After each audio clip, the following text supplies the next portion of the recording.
Hello ನನ್ನ ಮುಕ್ಕಳಿ ಹಾಗೂ ನನ್ನ ಪ್ರೀತಿಯ ವೀಕ್ಷಕರೇ.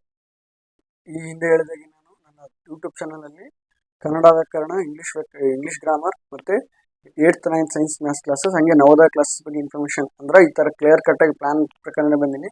ಅದ್ರ ಪ್ರಕಾರ ನಾನು ಇವತ್ತಿನ ವಿಡಿಯೋದಲ್ಲಿ ಕನ್ನಡ ವ್ಯಾಕರಣ ತರಗತಿನ ತಗೋತ್ನು. ಅಂದರೆ ಯಾವುದೇ ತರಗತಿನ ತೆಗೆದುಕೊಂಡ್ರೆ ಒಂದು ಕೊಟೇಶನ್ ಮೂಲಕ ಪ್ರಾರಂಭ ಮಾಡಿ.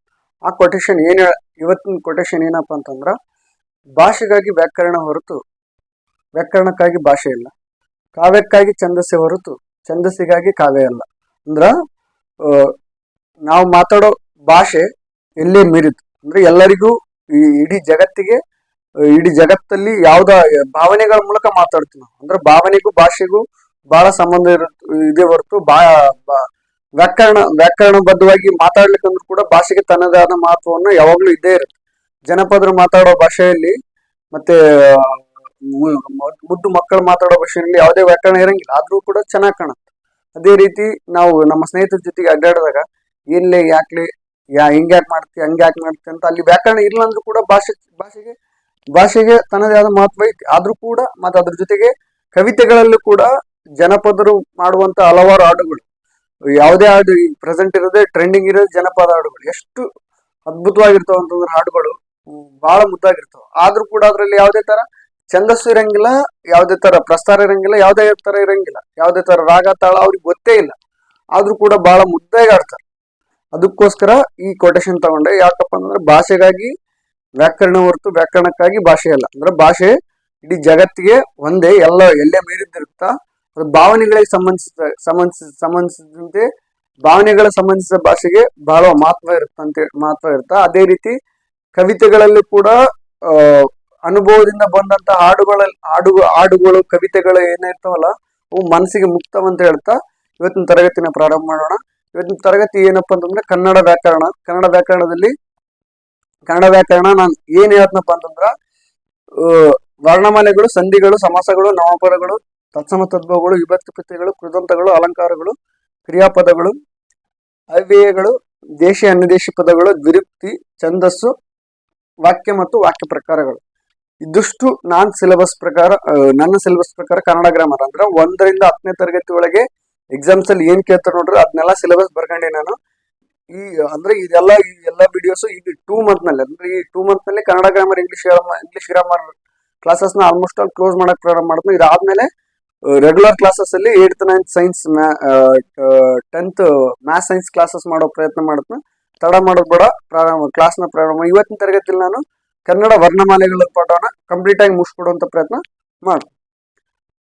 ವ್ಯಾಕರಣ ಭಾಷೆಯನ್ನು ಶ್ರೀಮಂತಿಸಿಕೊಡಲು ಹಾಕಿಕೊಂಡಿರುವ ನಿಯಮಾವಳಿಗಳನ್ನು ವ್ಯಾಕರಣ ಎನ್ನುವರು. ಅಂದ್ರ ಇದು ನನ್ನ ಪ್ರಕಾರ ಬರ್ದಿನಿ ನಾನು. ಇದಕ್ಕೆ ಇನ್ನ 2-3 ಸೆಂಟೆನ್ಸ್ ಬರ್ತಾವ ವ್ಯಾಕರಣದಾಗ.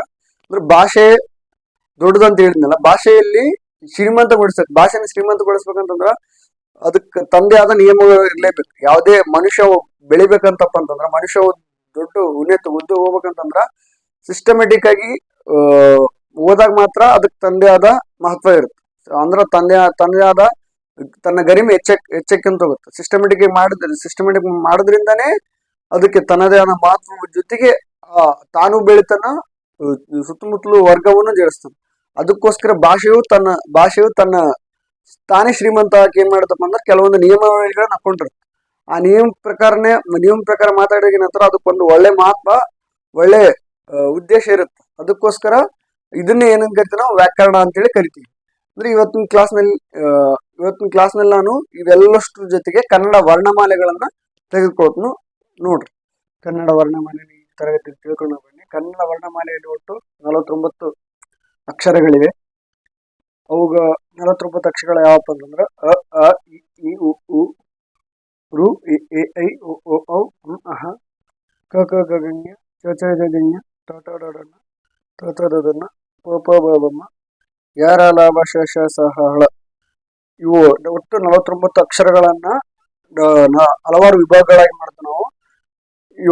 ಇದರಲ್ಲಿ ಇವನ್ನ ಸ್ವರಗಳು ಅಂತ ಕರೆದ್ರೆ ಕೆಳಗಿನ ಒಂದು ಅಲಿದ್ದ ಔತಣ ಸ್ವರಗಳು, ಅಂಹ, ಅನುಸ್ವರ ಮತ್ತು ವಿಸರ್ಗ, ಯೋಗವಾಗಳ ಅಂತ ಕರಿತೀವಿ. ಮತ್ತೆ ಇವನ್ನೆಲ್ಲ ವ್ಯಂಜನಗಳಂತ ಕರಿತೀವಿ. ಅಂದ್ರೆ ಇವನ್ನ ಸ್ವರಗಳು ಮತ್ತು ಸ್ವರಗಳನ್ನು ಏನಪ್ಪ ಅಂತಂದ್ರೆ ಸ್ವತಂತ್ರವಾಗಿ ಉಚ್ಚರಿಸಲ್ಪಡುವಂತ ಅಕ್ಷರಗಳಿಗೆ ಏನಂತ ಕರಿತೀವಿ ನಾವು ಸ್ವರಗಳು. ಅಂದ್ರೆ ಕನ್ನಡ ವರ್ಣಮಾಲೆ ಒಟ್ಟು 100 ಸ್ವರಗಳಿವೆ. ಅದಾದ್ಮೇಲೆ ವ್ಯಂಜನಗಳು 30 ಅಂದ್ರೆ ಸ್ವರಗಳ ಸಹಾಯದಿಂದ ಉಚ್ಚರಿಸಲ್ಪಡುವಂತ ಅಕ್ಷರಗಳಿಗೆ ವ್ಯಂಜನಗಳನ್ನ ಕರಿತೀವಿ. ಹೆಂಗ್ ವ್ಯಂಜನಗಳನ್ನ ಸ್ವರಗಳ ಸಹಾಯದಿಂದ ಉಚ್ಚರಿಸಲ್ಪಡ್ತವಪ್ಪ ಅಂತಂದ್ರ ಇಲ್ಲಿ ನೋಡ್ರಿ, ಇದಕ್ಕ ಅಂತ ಐತಲ್ಲ, ಇದು ನಿಜವಾದ ವ್ಯಂಜನ ಪ್ಲಸ್ ಸೇರಿದಾಗ ಏನಾಗತ್ತಪ್ಪ ಅಂತಂದ್ರೆ ಕ ಅಂತೇಳಿ. ಅಂದ್ರೆ ಇದು ಸ್ವರಗಳ ಸಹಾಯದಿಂದ ಉಚ್ಚರಿಸಲ್ಪಡುವಂತ ಅಕ್ಷರಗಳಿಗೆ ಏನಂತ ಕರಿತೀವಿ ನಾವು ವ್ಯಂಜನಗಳಂತೇಳಿ ಕರಿತೀವಿ. ಅದಾದ್ಮೇಲೆ ಯೋಗವಾಗಳಂತಂದ್ರ ಸ್ವರದ ಮುಂದೆ ಒಂದು ಪೂಜೆ ಇತ್ತಪ್ಪ ಅಂದ್ರೆ ಅದನ್ನ ಅನುಸ್ವರ ಅಂತ ಕರಿತೀವಿ. ಅದೇ ಸ್ವರದ ಮುಂದೆ 2 ಪೂಜೆ ಇತ್ತಪ್ಪ ಅಂದ್ರೆ ಅದನ್ನ ವಿಸರ್ಗ ಅಂತ ಕರಿತೀವಿ. ಅಂದ್ರೆ ಇದನ್ನ ಟೋಟಲ್ ಆಗಿ ಕನ್ನಡ ಅಕ್ಷರಮಾಲೆಗಳನ್ನ 3 ವಿಭಾಗಗಳಾಗಿ ಮಾಡ್ತೀವಿ. 3 ವಿಭಾಗಗಳಾಗಿ ಮಾಡೋದಲ್ಲದೆ ಈ ಸ್ವರಗಳಲ್ಲಿ ಕೂಡ ಮತ್ತೆ 3 ವಿಭಾಗಗಳಾಗಿ ಮಾಡ್ತೀವಿ. ಅವು ಯಾವ್ದಪ್ಪ ಅಂದ್ರ ಹ್ರಸ್ವ ಸ್ವರ, ದೀರ್ಘ ಸ್ವರ, ಪ್ಲುತ ಸ್ವರ. ಹ್ರಸ್ವ ಸ್ವರಗಳ ಅಂದ್ರೆ ಏನಪ್ಪಾ ಅಂತಂದ್ರ ಕೇವಲ ಒಂದು ಮಾತ್ರ ಕಾಲದಲ್ಲಿ ಉಚ್ಚರಿಸಲ್ಪಡುವ ಅಕ್ಷರಗಳಿಗೆ ಏನ್ ಕರಿತೀವಿ ಹ್ರಸ್ವ ಸ್ವರ. ಅಂದ್ರೆ ಒಂದು ಮಾತ್ರ ಅಂತ ಹೇಳ್ತೀವಿ. ಅಂದ್ರೆ ಒಂದೇ ಮಾತ್ರ ಕಾಲದಲ್ಲಿ ಉಚ್ಚರಿಸಲ್ಪಡ್ತಾವ. ಇದನ್ನ ಅನ್ನೋದು ದೀರ್ಘ ಸ್ವರ ಅಂತ. ಯಾಕೆ ದೀರ್ಘ ಸ್ವರ ಅಂದ್ರ 2 ಮಾತ್ರ ಕಾಲದಲ್ಲಿ ಉಚ್ಚರಿಸಲ್ಪಡ್ತಾವ. ಅಂದ್ರೆ ಸ್ವಲ್ಪ ಜಾಸ್ತಿ ಸಮಯ ಅಂತ.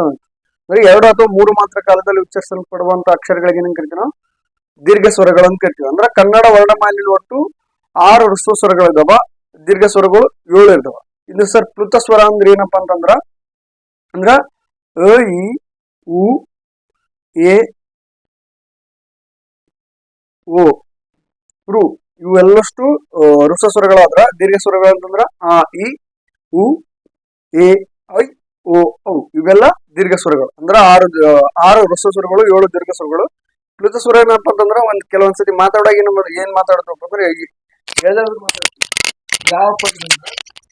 ಎಳೆದಾಳು ಯಾವ ತರ ಮಾತಾಡ್ತಪ್ಪ ಅಂತಂದ್ರ ಅಯ್ಯೋ ಅಂತೀವಿ. ಅಯ್ಯೋ ಅಂತಂದಾಗ ಅಲ್ಲಿ ಈ ಎಸ್ಸನ ಪ್ರತ್ಯಯ ಉದ್ದಕ್ಕೆ ಎಳೆದ್ ಬಂತು, ಹೌದಾ? ಅದೇ ರೀತಿ ಕೆಲವೊಂದು ಮಾತುಗಳನ್ನ ಆಡುವಾಗ ಎಳೆದೆಳೆದ್ ಮಾತಾಡ್ತೀವಲ್ಲ ಅಂತವು ಏನಂತ ಕರಿತೀವಿ ನಾವು ಪ್ಲುತ ಸ್ವರ ಅಂತ ಕರಿತೀವಿ. ಇದಾದ್ಮೇಲೆ ವ್ಯಂಜನಗಳನ್ನ 2 ವಿಭಾಗಗಳ ಮಾಡ್ತೀವಿ. ಅಂದ್ರೆ ವ್ಯಂಜನಗಳನ್ನ 2 ವಿಭಾಗಗಳು. ಅದನ್ನ ಯಾವ ವಿಭಾಗಗಳು ಅಂತಪ್ಪ ಅಂದ್ರೆ ವರ್ಗೀಯ ವ್ಯಂಜನಗಳು, ಅವರ್ಗೀಯ ವ್ಯಂಜನಗಳು. ವರ್ಗೀಯ ವ್ಯಂಜನಗಳಂತೇಳಿ ಯಾಕೆ ಕರಿತೀವಪ್ಪ ಅಂತಂದ್ರ ವರ್ಗ ಮಾಡಲು ಬರುವಂತ ವ್ಯಂಜನಗಳನ್ನ ಏನ್ ಕರಿತೀವಿ ನಾವು ವರ್ಗೀಯ ವ್ಯಂಜನಗಳು. ಇಲ್ಲಿ ನೋಡ್ರಿ, ಇದನ್ನ ಇದೊಂದು ವರ್ಗ, ಕ ಚಟತಪ್ಪ ಇದೊಂದು ವರ್ಗ. ಈ ತರ ವರ್ಗ ಮಾಡಲು ಬರುವಂತ ವ್ಯಂಜನಗಳನ್ನ ಏನ್ ಕರಿತೀವಿ ವರ್ಗೀಯ ವ್ಯಂಜನಗಳನ್ನ ಕರಿತೀವಿ. ಅವರ್ಗೀಯ ವ್ಯಂಜನಗಳು ಅಂತಂದ್ರ ವರ್ಗ ಮಾಡಲು ಬರಲಾರಂತ ವ್ಯಂಜನಗಳನ್ನ ಏನ್ ಕರಿತೀವಿ ಅವರ್ಗೀಯ ವ್ಯಂಜನಗಳು. ಅಂದ್ರೆ ವರ್ಗೀಯ ವ್ಯಂಜನಗಳು ಟೋಟಲ್ 25 ವರ್ಗೀಯ ವ್ಯಂಜನಗಳು, 9 ಅವರ್ಗೀಯ ವ್ಯಂಜನಗಳು ಅದಾವ. ಅದೇ ರೀತಿ ವರ್ಗೀಯ ವ್ಯಂಜನಗಳಲ್ಲಿ ಇನ್ನೊಂದು ವಿಶಿಷ್ಟವಾದ ಗುಣ ಏನಪ್ಪಾ ಅಂತಂದ್ರ ಕಂಠಾಕ್ಷರಗಳು, ತಾಲವ್ಯಾಕ್ಷರಗಳು, ಮೂರ್ಧನಾಕ್ಷರಗಳು, ದಂತಾಕ್ಷರಗಳು, ಓಷ್ಟಾಕ್ಷರಗಳು. ಅಂದ್ರ ಇಲ್ಲಿ ಕ ವರ್ಗವನ್ನ ಏನ್ ಕರಿತೀವಿ ನಾವು ಕಂಠಾಕ್ಷರಗಳು. ಸರಿ, ಯಾಕೆ ಕ ವರ್ಗವನ್ನ ಕಂಠಾಕ್ಷರಗಳನ್ನ ಕರಿತೀವಪ್ಪ ಅಂದ್ರ ಕ ಕ ಗ ಅಂದ್ರ ಇದು ಬಹಳ ಕಂಠದಿಂದ ಬರ್ತಕ್ಕಂಥ ಅಕ್ಷರಗಳು ಆದ್ರಿಂದ ಇದು ಕ ವರ್ಗವನ್ನ ನಾವು ಕಂಠಾಕ್ಷರಗಳಂತ ಕರಿತೀವಿ. ಇದನ್ನ ಚ ಚ ಜ ಜನ್ನ ತಾಲವ್ಯಾಕ್ಷರಗಳಂತ ಕರಿತೀವಿ. ತಾಲವ್ಯ ಅಂತಂದ್ರೆ ಒಸಡು, ಅಂದ್ರೆ ನಮ್ಮ ನಾಲಿಗೆ ಒಸಡಿಗೆ ಟಚ್ ಆಗಿ ಈ ಅಕ್ಷರಗಳನ್ನ ಉಚ್ಚಾರ ಮಾಡುದು. ಅದಕ್ಕೋಸ್ಕರ ಇವನ್ ಏನೇನ್ ಕರಿತೀವಿ ನಾವು ತಾಲವ್ಯಾಕ್ಷರಗಳು. ಇಲ್ಲಿ ನೋಡ್ರಿ, ಚ ಚ ಜ ಜನ್ಯ ಅಂದ್ರ ನಮ್ಮ ನಾಲಿಗೆ ಒಸಡಿನ ಭಾಗದಲ್ಲಿ ಉಬ್ಬಿದ ಭಾಗಕ್ಕೆ ಟಚ್ ಆಗುತ್ತೆ. ಅವಾಗ ಇದು ಚ ಚ ಜ ಜನ್ ಎಂಬುದು ಉಚ್ಚಾರ ಆಗುತ್ತೆ. ಅದಕ್ಕೆ ಇದನ್ನ ತಾಲವ್ಯಾಕ್ಷರ ಇರ್ತೀವಿ. ನೆಕ್ಸ್ಟ್ ಮೂರ್ಧನ್ಯಾಕ್ಷರಗಳು ಅಂತಂದ್ರ ಬಾಯಿಯ ಮಧ್ಯಭಾಗ, ಅಂದ್ರೆ ಬಾಯಿಯ ಹಲ್ಲಿನ ಮಧ್ಯಭಾಗದಲ್ಲಿ ನಾಲಿಗೆ ಟಚ್ ಆಗಿ ಅಂದ್ರೆ ಮೂಗಿನ ಸೀದಾ ಇರ್ತಕ್ಕಂಥ ಬಾಯಿಯಲ್ಲಿ ಈ ಅಕ್ಷರಗಳು ಉಚ್ಚಾರ ಆಗ್ತಾವ. ಅದಕ್ಕೋಸ್ಕರ ಇವನ್ನ ಮೂರ್ಧನಾಕ್ಷರಗಳು. ಯಾವ ತರ ಅಂತಂದ್ರೆ ಟ ಟ ಡ ಡಣ್ಣ ಅಂದ್ರ ಈ ಬಾಯಿಯ ಮಧ್ಯಭಾಗದಾಗ ನಮ್ಮ ಅಕ್ಷರ ಟಚ್ ಆಗೋದ್ರಿಂದ ಅವನ್ನ ಏನ್ ಕರಿತೀವಿ ನಾವು ಮೂರ್ಧನ ಅಕ್ಷರಗಳನ್ನ ಕರಿತೀವಿ. ಅದಾದ್ಮೇಲೆ ದಂತಾಕ್ಷರಗಳು ಅಂದ್ರೆ ಏನಪ್ಪಾ ಅಂತಂದ್ರ ನಾವು ಮಾತಾಡುವಾಗ ನಮ್ಮ ನಾಲಿಗೆ ಹಲ್ಲಿ ಟಚ್ ಆಗುತ್ತೆ. ಅಂದ್ರ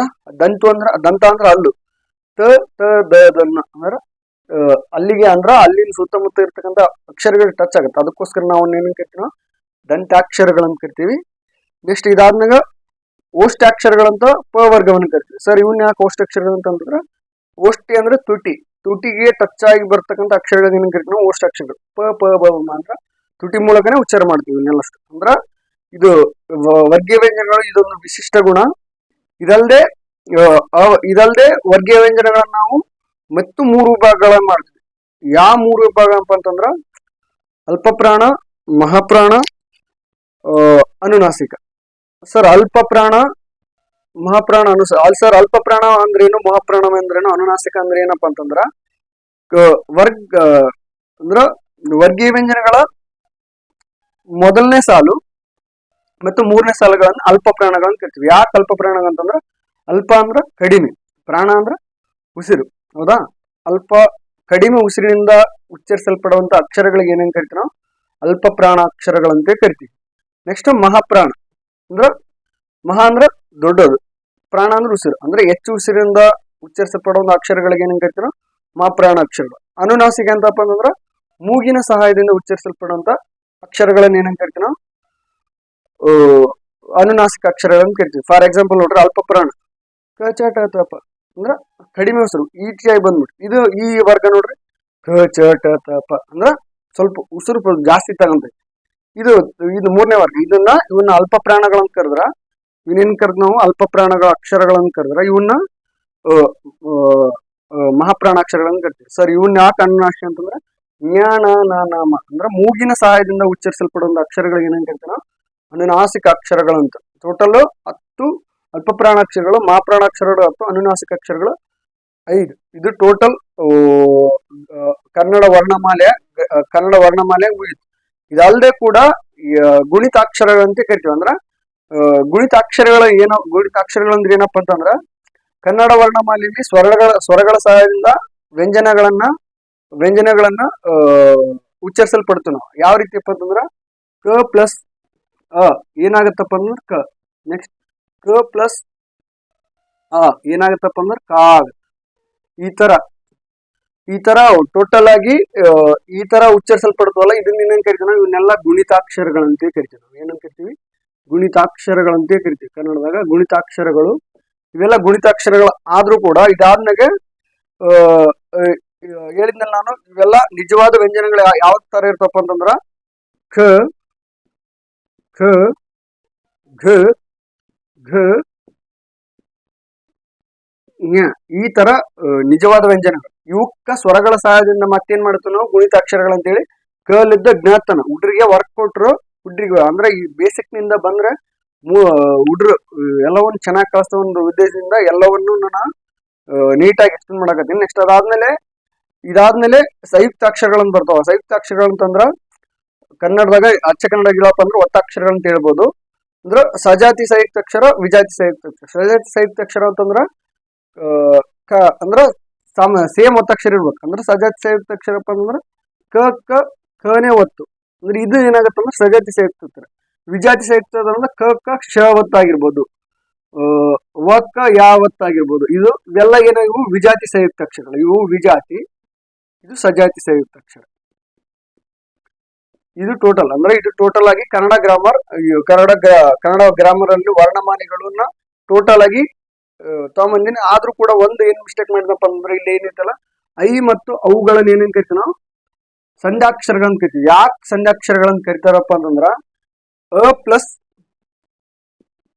ಎ ಏನಾಯ್ತಪ್ಪ ಅಂತಂದ್ರ ಐ ಆಯ್ತು. ಅ ಪ್ಲಸ್ ಐ ಏನಾಯ್ತಂದ್ರ ಸಂಧ್ಯಾಕ್ಷರ ಆಯ್ತು. ಅಂದ್ರ ಸ್ವರಗಳ ಜೊತೆ ಸ್ವರಗಳ ಕೂಡ್ಕೊಂಡು ಎರಡೆರಡು ಸ್ವರಗಳ ಕೂಡ್ಕೊಂಡು ಒಂದು ಅಕ್ಷರ ಆಗೈತೆ. ಅದಕ್ಕೋಸ್ಕರ ಇವೆರಡು ಐ ಮತ್ತು ಅವುಗಳನ್ನ ಏನೇನ್ ಕರಿತೀವಿ ನಾವು ಸಂಧ್ಯಾಕ್ಷರಗಳಂತೆ ಕರಿತೀವಿ. ಇದು ನನ್ನ ವಿಡಿಯೋ ಕಾಂಪಿಟೇಟಿವ್ ಎಕ್ಸಾಮ್ ಕೂಡ ಹೆಲ್ಪ್ ಆಗ್ಬೋದು, ಮತ್ತೆ 1 ರಿಂದ 10ನೇ ತರಗತಿ ವಿದ್ಯಾರ್ಥಿಗಳ ಗ್ರಾಮರ್ ಕೂಡ ಹೆಲ್ಪ್ ಆಗ್ಬೋದು. ಇದು ಟೋಟಲ್ ಆಗಿ ಕನ್ನಡ ವರ್ಣಮಾಲೆಯಲ್ಲಿ ಸಂಪೂರ್ಣ ವಿಡಿಯೋ. ಇದು ಯಾರಿಗೆ ಹೆಲ್ಪ್ ಆಗುತ್ತೆ ನೋಡ್ರಿ ಅವ್ರಿಗೆ ಶೇರ್ ಮಾಡ್ರಿ, ಮತ್ತೆ ನನ್ನ ಚಾನಲ್ನ ಸಬ್ಸ್ಕ್ರೈಬ್ ಮಾಡೋದು ಮಾತ್ರ ಮರೆಯೋಕೋಬೇಡಿ. ಯಾರಿಗೆ ನನ್ನ ಈ ವಿಡಿಯೋ ಇಷ್ಟ ಆಗಿತ್ತಪ್ಪ ಅಂತಂದ್ರ ಲೈಕ್ ಮಾಡಿ ಅಂತ ಹೇಳುತ್ತಾ, ನಾನು ಮುಂದಿನ ವಿಡಿಯೋದಲ್ಲಿ ಕನ್ನಡ ವ್ಯಾಕರಣದಲ್ಲಿ ಸಂಧಿಗಳ ಪಾಠದೊಂದಿಗೆ ವಾಪಸ್ ಆಗ್ತದೆ ಅಂತ ಹೇಳ್ತಾ ಧನ್ಯವಾದಗಳು.